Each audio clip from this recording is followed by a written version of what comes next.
한국은행의 기준금리 인하 조치가 한동안 주춤했던 서울 집값에는 어떤 영향이 있을까요? 집값이 다시 뛸 거라는 우려가 있지만 정부의 강력한 대출 규제로 금리 인하 영향은 제한적일 거라는 진단이 유력합니다. 김기봉 기자입니다. 올해 초 강남 3구에서 출발해 서울 전역과 수도권으로 거세게 퍼졌던 아파트값 상승세. 여름을 지나면서 기세가 꺾여 7월 9천 건에 육박했던 서울 아파트 거래량은 9월엔 3천 건 선에 머물 것으로 예상되고 주간 매매가 상승폭도 0.1%로 약해졌습니다.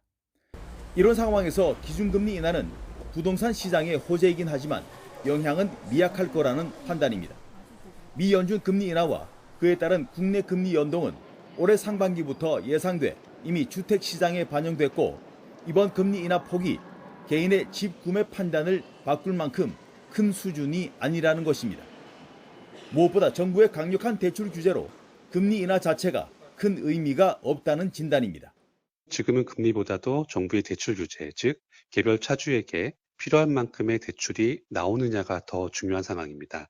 일단 대출이 나온 다음에 금리가 얼마인지가 의미가 있는 겁니다. 이미 올라버린 집값에 대출도 막히면서 관망할 수밖에 없는 상황이 쉽게 바뀌기는 어렵다는 관측입니다. 하지만 금리 인하 기조가 유지된다면 집값 상승 압력에 힘이 실릴 수밖에 없습니다. 집값이 다시 뛸 수 있는 상황적 여건이 여전히 남아있기 때문입니다. 금리 인하가 추후에 또 단행이 될 경우 점진적인 그런 분위기는 나타날 수 있습니다. 어차피 시장 자체의 공급 부족이라든가 전세 가격 상승에 따른 이런 시장 분위기가 바닥에 깔려 있는 데다가 유동성 유입이라든가 전체적인 분위기가 개선이 되면서 전문가들은 대체로 올해 상반기에 치고 오른 집값이 당분간 강보합세를 보이다 향후 금리 추이에 따라 완만한 상승세로 이어질 가능성에 무게를 두고 있습니다.